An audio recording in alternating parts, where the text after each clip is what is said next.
All right, so I got rid of the other ones. I felt like this was probably my strongest one because I can use it the most sort of freely in the designing. I also want to shrink it down because it can. I think what I see a lot of designs doing is the frame that they're in is way too small for the shape. So you can either make the frames huge and turn in gigantic designs, or maybe we can shrink this guy down a little bit. Once you've got your cell or cluster set, it doesn't matter. Just shrink it down, and that seems good. First thing I want to do is maybe create a couple rectangles, like so. I don't need to do it. Cancel there. That's what I want. I want to put a stroke on that, just so we got a nice little black frame. And then I'll just copy and paste that so we have two of those that we're working on. Right? Seems to make sense. And then at this point, I also want to take those and put them object arrange, send to back. And the reason I want to put them in the back is so that this guy, when I copy and paste it, it'll show up on there. So that's what I'm going to do. I'm going to copy and paste.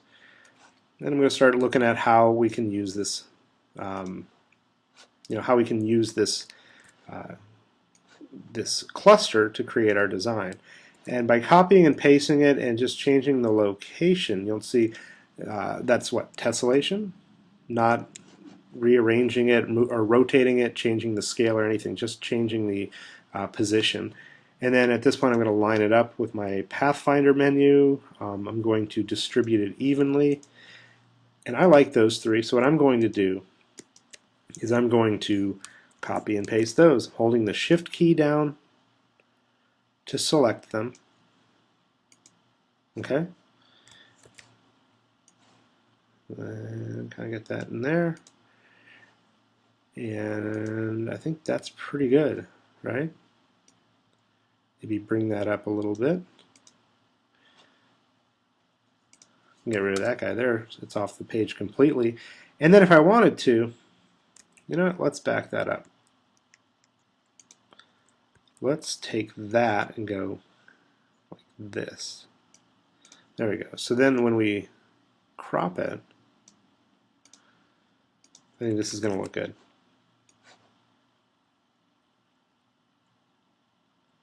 And I've got all my snap to guides going.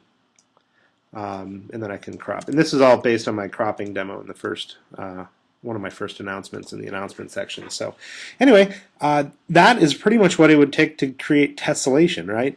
Take your cell, whatever one you choose, and repeat it. And you don't. It doesn't have to be diagonal like this. It doesn't have to be set up like this. It can be pretty much any way. But the idea is, you're taking those organizational concepts and using them to create the design. In this case, I'm taking the same shape and I am changing its position without changing its scale or angle, I guess. So, and then yeah, with the second one, you could go in, do the same exact process, but maybe you rotate. And gosh, I don't know, I haven't used the rotate tool in forever. Gosh, let's see, where are you at? Edit, there we go.